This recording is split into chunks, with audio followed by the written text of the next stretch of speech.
Hello everyone, I thought, what are you chewing?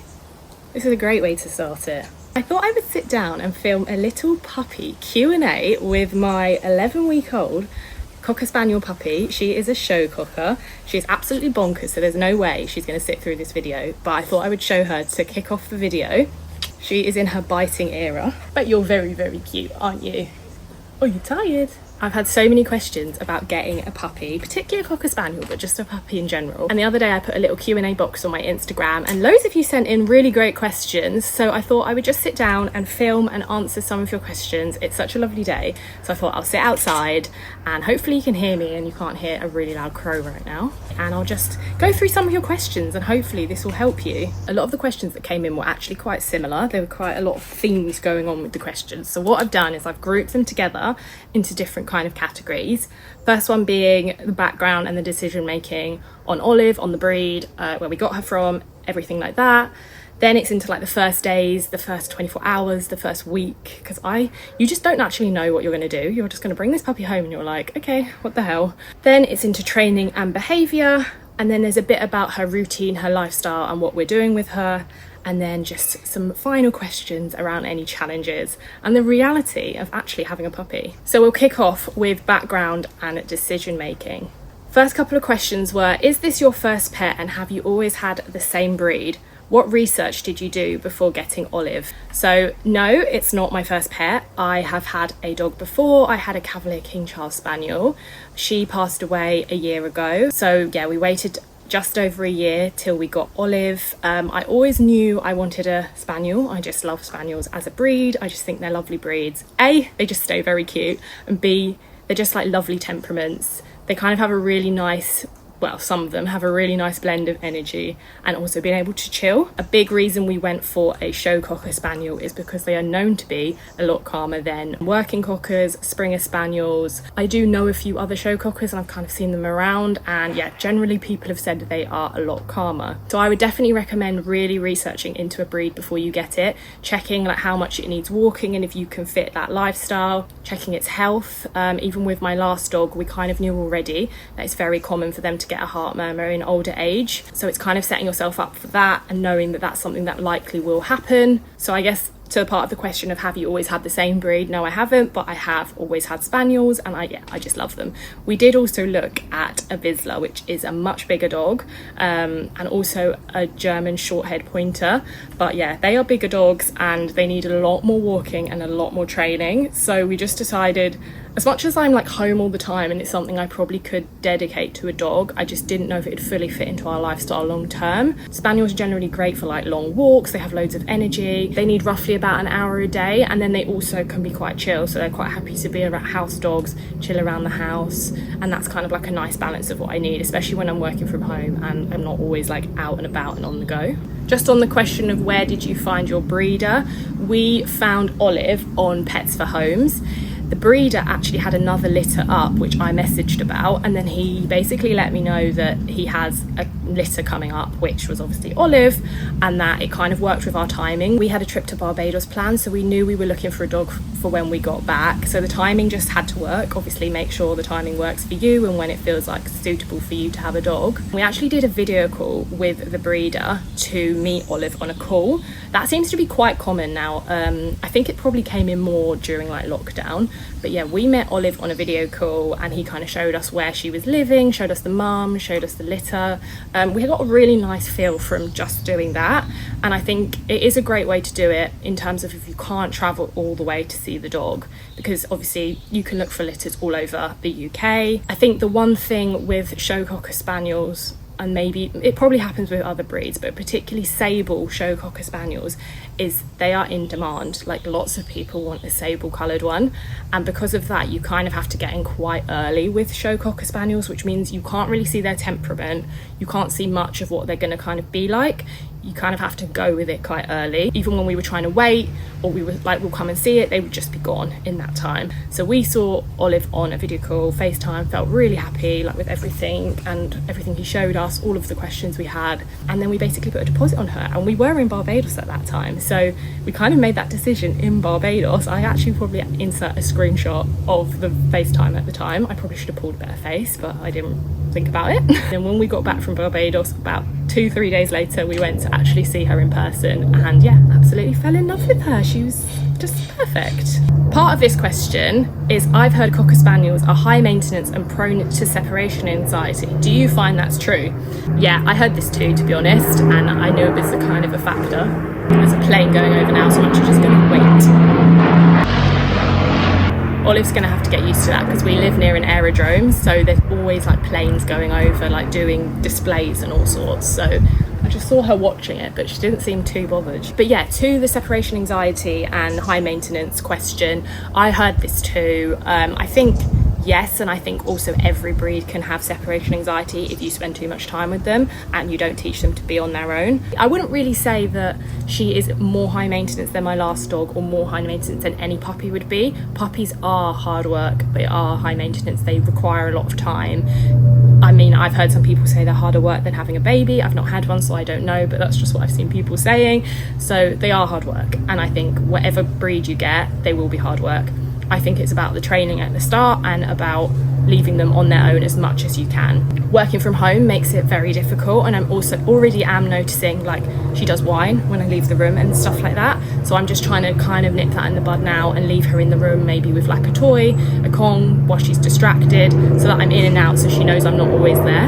I feel like this is just gonna keep happening. Oh, you're back. She's back. We're just talking about you and your separation. I went to London the other day and I didn't come back and made a big thing of it. I think just leaving them on their own is so important as much as you can at the start. Now on to the first few days. What did you do in the first 24 hours after bringing Olive home, and how was the first week? Honestly, the day you bring them home, you just look at them and you're like, what are we going to do with you? We've just brought this animal into our house. The first 24 hours were very cute. I mean, she just slept a lot at the start, so I think like the first 24 hours when she slept the most, she was just like kind of looking around, didn't really know what was going on. We just kept looking at her, just like, oh my god, she's so cute. We were just in and out of the garden, making like encouraging her to wee in the garden and go toilet, and then giving us a treat if she did, and she was, to be honest. And then when she came in, we were playing a little bit, but we were kind of mainly staying around the crate. This was just to get her used to the crate as early on as we could.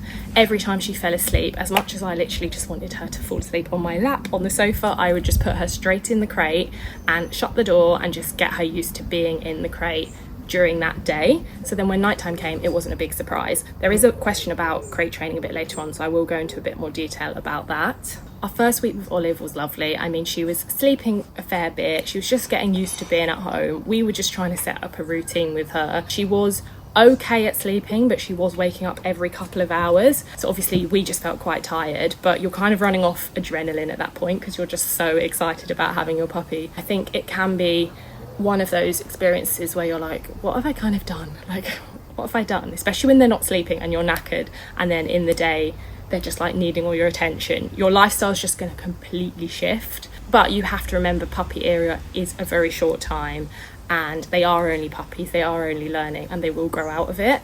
I'll go into a bit more detail about crate training and about the kind of her routine, and I think that's been like the most important thing, is just getting her into a really good routine as quick as we could. Next questions are on training and behaviour. Will Olive attend dog training classes? Absolutely, she will. I've heard mixed things, and I remember when I did them with my last dog, I mean, I don't really feel like anything I got there she really actually did after, but I think you have to be consistent yourself with what you've learned there. So like walking on the lead and like teaching them to sit and settle next to you. I mean, I've been doing a lot of this every single day since she got home, so I will be intrigued what dog training classes will teach me differently. But I think it's great to do. They'll be around other dogs, you can obviously speak to the trainers if there's anything you've got concerns about, and I think it's great to like learn from a professional, because I'm kind of just doing it from what I know and like watching TikTok videos. I've signed her up for some in a couple of weeks after her boosters, and she's going to go every Monday. But then I think what we need to do is keep doing what we've learned every single day. How are you handling crate training? Okay, so this actually follows on from what I was just talking about. Main thing I would say, and the best thing you can do when you bring your puppy home, is to keep putting them in that crate every single time they fall asleep and throughout the day. Don't kind of let them sleep in another bed or on you or in your bed if you want to get them into crate training. Obviously some people just don't want to do crate training, or some people want to have them on their bed. Entirely up to you. Excuse me. Speaking of, I'm actually going to go and put her in a crate because she gets bitey, and that's when I know she's overtired. I think that literally answers another point of the question, is that I just had to put her in a crate because she has started to just bite at absolutely everything, and I can just see it in her eyes that she's getting tired. I think you just have to know your dog and learn to know your dog, and when you feel like they're getting tired or it's their time, put them in their crate, and they'll probably surprise you and they'll actually go to sleep. Puppies are prone to not being able to switch off. They just are hyperactive, hyper energy, and they sometimes just can't switch off, so you need to do that for them. Put them away, cover the crate. I really recommend covering it so it's a safe space, it's dark, it's quiet. We put her in her bed, we say bedtime, and then we close the door and we leave her. And it's worked a dream, to be honest. At the start, she would whine when you'd put her in. She would obviously want to come back out and be with you, which is a bit of separation, but also, I guess, a new space, a new environment. So we would sit with her at the start and stroke her until she fell asleep, and just speak to her really calmly and say bedtime, go to sleep, and then eventually she would fall asleep. We would shut the door, cover the crate, and she'd be asleep for a couple of hours. After maybe a week or two, she kind of didn't need that anymore, so we would just put her in the crate, bedtime, shut it, and she would go straight to sleep. So I think at the start you have to have obviously a bit more patience and just like comfort them and basically fight through it. Like, it wasn't easy. Sometimes we'd shut the crate, she would then scream and cry. We would wait, I'd say wait max maybe 20 minutes, and if she hasn't settled, then I would go back down and just stroke her and say bedtime and then cover it again, and she generally would go. If she wouldn't go, I'd take her out, encourage her to go toilet, make sure she's not playing, give her and she probably would wee, to be honest, and then I'd go straight back in so that she knows, okay, I've let you out because maybe you need the toilet, but that's it. It is honestly like one of those short-term pains for long-term gains, but I would really encourage fighting through the like crying at the start. So yeah, I would say put them in that crate every time they fall asleep or you feel like they're really tired. Settle them in the first couple of weeks, which might mean stroking them or talking to them, and then once they're comfortable, just make it a very good routine of you're going in that crate. For Olive, it's every hour. So once she's been awake for an hour, we've done play, we've done enrichment, we've done training, she's let out all her energy. It's more than enough time for a puppy. She goes in her crate and she goes to sleep, and that is like a very, very solid routine now. She doesn't always fall asleep. Sometimes she just cries and she wants to come back out. She's not ready. We'll leave her, and actually most of the time within 5 minutes she'll just go quiet. Another question, does Olive bite like no tomorrow? How are you managing chewing and teething? She bites all the time. Puppy's teething phase is like 3 to 4 months. It can even be longer. So yeah, she is biting everything, biting us, biting everything around her. The best way to manage it is to give them things that are cold. A cold washcloth is really good. A cold frozen washcloth is a really good idea. Frozen carrots. We give her Kong. We give her a lick mat, which we would put like natural yogurt on, and strawberries, bananas. And then if you are sitting with her and she's biting, I'd say I give her a toy to distract her, to try and like get her to bite that instead, and know not to bite me.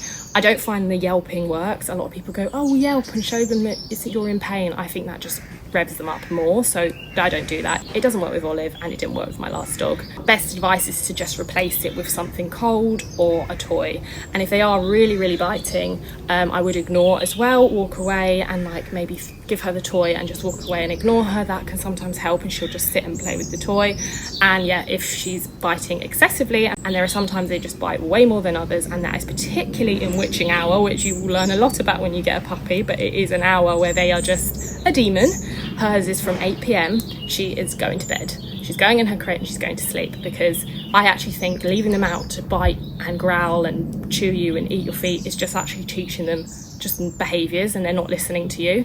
So I think best thing is to put them in their crate, and that is time for them to go to sleep, because usually when they're overtired, a bit like a child, they just get a bit ratty and they just decide they're just going to bite you and just keep going for you, and it's not enjoyable. It is really hard when you have a puppy and they're doing that and you haven't slept. So that is the brutal honesty, but that is why I'd go back to crate training. I'd say it's so important because it gives them a space to switch off. Puppies need 20 hours of sleep, between 18 to 20 hours of sleep, which is a hell of a lot of sleep in a 24-hour window.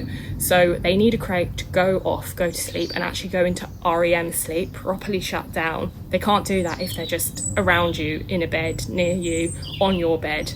Like, some people are against crate training, and it's totally up to each individual person. But I actually think for a puppy's health, a puppy's behaviour, Crates are so important, and your health. Also, going back to separation anxiety, having a crate gives them a space to be on their own. They can't be with you all the time because they are in that crate, so that is also really important. That actually leads on to another question around toilet training and how we've toilet trained Olive. She is almost toilet trained in, say, 2 weeks, and that is purely from just going out in the garden every single opportunity we have.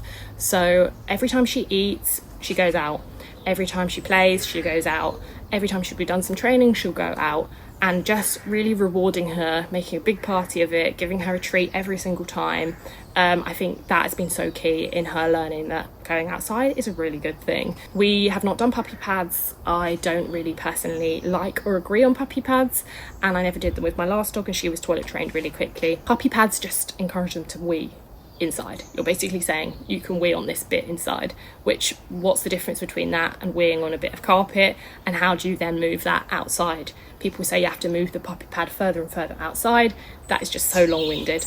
Honestly, just pick them up, put them outside at every opportunity. If they wee inside, even halfway through, I will pick her up and take her straight outside and just keep using my command, which is wee wee.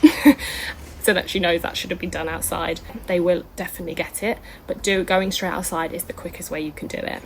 Next question, how are you socialising her with other dogs and people? We haven't socialised with other dogs yet because she's not fully jabbed. She can actually socialise with dogs that are fully jabbed. We just haven't done that. We haven't actually met any yet. Next week she's getting her jabs, so once she's waited a week after that, she can go, and we're going to take her to puppy socialisation classes. We have got George's dad's dogs coming down. They're 2 crazy working cockers, so that's going to be interesting.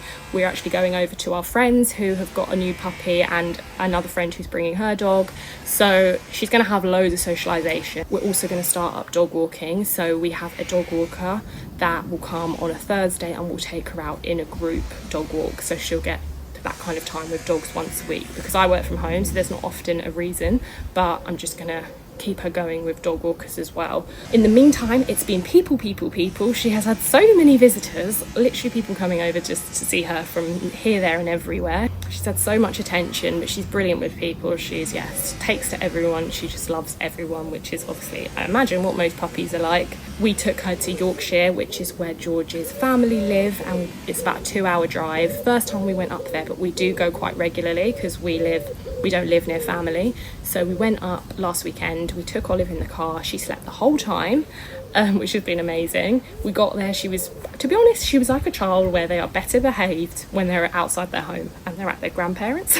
So she was really well behaved. She just kind of got used to what we would do up there. We took her to the pub. We just took her around on little walks, but obviously everything's done at the moment in a sling because she can't go on the ground. But yeah, you should absolutely socialise your dog and take them to places that you would normally go, because waiting a couple of weeks, then they have their jabs, they go out, it's all a bit overwhelming, and it can actually cause anxiety. So I would really encourage taking them out in a sling to pubs, to cafes, on walks, everything you would want that dog to do. Even if you go away somewhere, take them there. And again, with the crate, you can take the crate with. So when we took the crate to Yorkshire, she knew it. She was jumping in and out of it. She slept in it straight away. She did everything she did at home. Last couple of questions, we've got routine and lifestyle. Does Olive sleep alone all night, and what's her daily nap and food schedule? So to the first part, yes, she sleeps alone all night. We've gone straight hardcore, put her in the kitchen. I know a lot of people put the crate in their bed and then move the crate away from the bedroom. We just fought it out. Again, I did this with my last dog. We've put her in the kitchen, in the crate. First week, as I kind of mentioned before, we had to settle her and sit with her until she fell asleep. Now, obviously, she's going in and she's going to sleep. I actually think she's going to be, and she is already, quite a good night sleeper. At the start, she woke up every couple of hours. To be fair, she was going toilet, so I don't think she was waking up just to come and sit with us. And now she has been, actually, I feel like it's been a life-changing thing in the last couple of days, but we're now putting her to bed at 8 because that is when witching hour begins. We wake her up just before we go to bed, maybe 10, half 10, just to go toilet, literally a very quick wee, poo, back in the crate. Then now she's sleeping till 6, 7 a.m, which is obviously really good. So maybe it's partly her bladder can hold it longer. She's obviously not needing to go for a number 2 in the night. So yeah, we're getting a full night now, but this was not the case for the first 3 weeks. I say first week she woke up every couple of hours, which was rough because then I take ages to fall back to sleep, so that was just awful. And then second week or into third week she was waking up once or twice a night, so maybe about 1 a.m. and then about 4 a.m, both times going toilet. And then I think it kind of went down to once a night, maybe 3 a.m, and now she's kind of going through, touch wood. I mean, it's only been a couple of days, but so far so good. So she seems to be quite happy to go to sleep, and she seems to sleep best at night. Like when I put her back in at 10, it's like straight to sleep, silence, nothing. But when we put her in sometimes in the day, she will cry. And I think I've heard a lot of people saying this, obviously daytime they get a bit of FOMO, there's stuff going on, I just think they know that they could be outside or you were outside, and I just think they're quite clever. So in the day she won't settle always as quick as she will at night, but nighttime it's absolutely fine. And I think it's worth a try, just putting them where you want them to sleep long term and going from there. Like for us, we don't want her to be upstairs and we don't want her to be on the bed. That's just personal preference. I had my dog all over the house last time. I feel like you can't get your own space. And then again, you have that separation anxiety issue. I want to be able to go up to my office and she stays downstairs and not need to be with me all the time. So that's just the way we're kind of doing it. This actually kind of links into what's her daily nap and food schedule. This was one of the things I actually looked into the most, because I was like, what am I actually going to do with her like in a day? With Oliver on a very strict hour, and then she goes to sleep, and then she can sleep for as long as she wants to sleep. Sometimes it's an hour, sometimes it's 2, sometimes it's 3. She'll sleep as long as she needs, and that's what she needs as a puppy. In terms of eating, I don't actually let her out the crate officially wake up until at least 7-8 o'clock. Sometimes at 5 a.m. before she would wake up, and then I would kind of be like, oh, do I keep her out now because she's got so much energy? But I was like, no, do you know what, I don't want this to be the time you think you can wake up every day. So we would put her back in as if it's the middle of the night. Even at 6 a.m. I'll do that, and then she will sleep again until maybe 7, 8, or whenever she wakes up, and then I'll be like, okay, this is an appropriate time. We'll feed her in the morning. One big tip I have is to not feed them straight away. Do what you need to do first, otherwise they will expect to be fed. So I'll make a coffee, I'll make my breakfast, I'll walk around, I'll just potter, I'll just do things so that she knows I'm not doing that first. When I'll give her a toy and whatnot. When she's distracted playing with her toy and not really sitting, looking, waiting for food, which she started to get into a bit of a routine doing, I will then feed her. So that's usually around like 7-8 o'clock. Then she'll go back down for a nap at about 9 o'clock. She'll normally sleep till maybe 11. I'll get her back up 11 to 12, and we'll do some training, we'll play in the garden, we'll do some enrichment, and then I'll give her her lunchtime meal, and then I'll probably put her back to sleep again, maybe 12, 1 o'clock. She'll sleep normally maybe 2 hours till 3, and then she'll be back up for an hour till 4, and we'll just do a bit of play and whatnot. Might take her out for a walk in the sling, and then from 4 she'll go back down to sleep till about 6, when usually my boyfriend George gets home and she wakes up, and obviously like everyone's here, so she's like, exciting. Then she'll be out maybe 6. Maybe then we'll leave her out a bit longer, because often we're like making food and we're doing things and she doesn't always settle, or we might go to the pub or just take her out. Maybe 6 to 8-ish, and then we'll put her down as part of her night time. We were putting her down, getting her back out, putting her down, but in the time that we were having her out from like 8 to 10, it was her witching hour, which, yeah, the demon hour had fully struck, and it's just so rough. So we were like, nope, we're not doing this. And it's much better now just putting her down at 8, and then we will just let her back out for a toilet, so that obviously it's not really long to wait till the morning.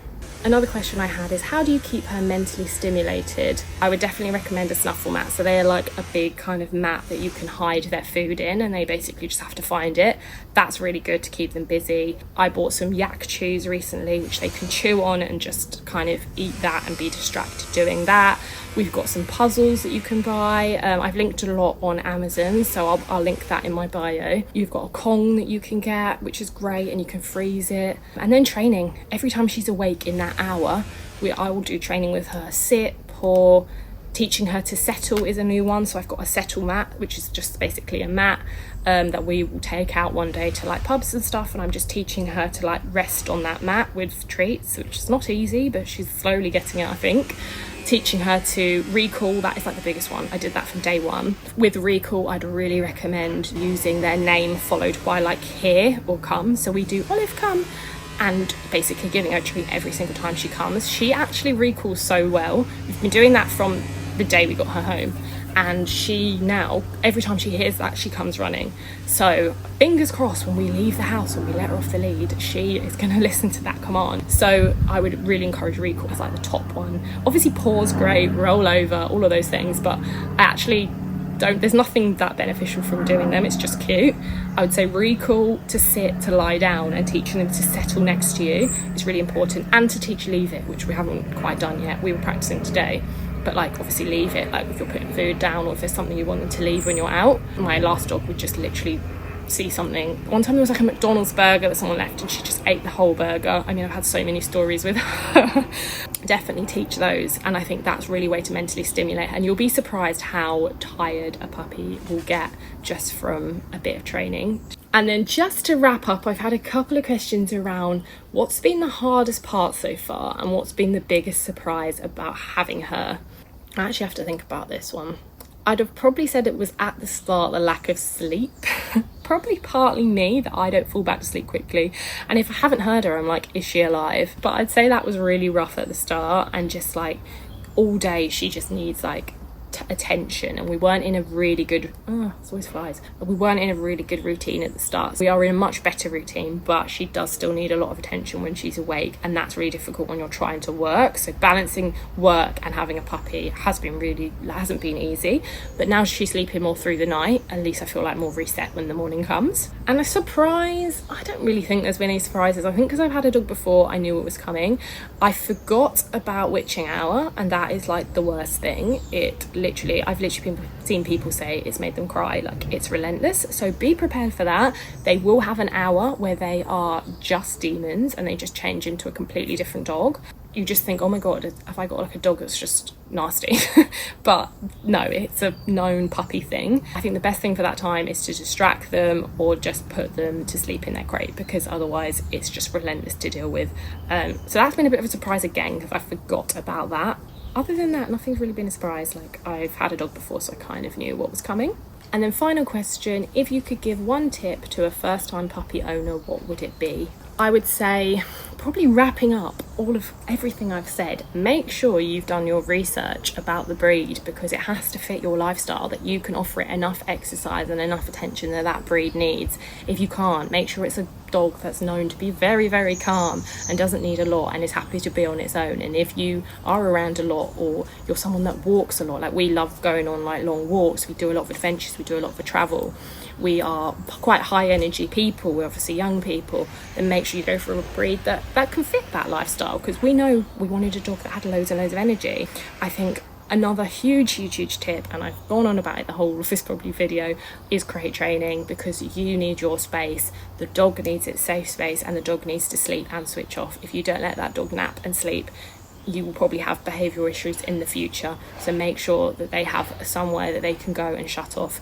We actually had the crate in the kitchen until today, which meant we had to be very quiet in the kitchen. We couldn't really use our kitchen, and I'm like, what is going on? I'd come in the kitchen and I'm like tiptoeing around, otherwise she'll wake up and want to be out with us. So we've now moved the crate into the living room, but yeah, we think it's actually going to be better with her in the living room because it's much quieter and we don't go in there as much. So I would recommend putting a crate in the quietest room you can put it in, so the puppy has its quiet space and you can sort of get on and actually live your life and still be around your house, and it obviously not control your whole life, because a puppy should be an addition to your life. It shouldn't be controlling your day-to-day and your whole life. And I think that is something that a lot of people fall into a trap with, and then they find it really difficult because your whole life has changed and revolves around this dog, and I don't think that should be the case. It should be a lovely addition to your family. And with that, I am going to end this video. I really hope that some of my experiences will help you. All I can say is that having a puppy is not easy. We are all in this together, but just remember you're doing your best, and there's lots of people out there that can help you. Feel free to leave any questions you might have in the comments. You can also check me out on Instagram and TikTok, where I'm posting more daily things of little Olive and how she is growing into a lovely dog, we hope. Thank you so much for watching. I really hope you enjoyed this, and I'll catch you all soon. It's a clever but crazy dog. Food.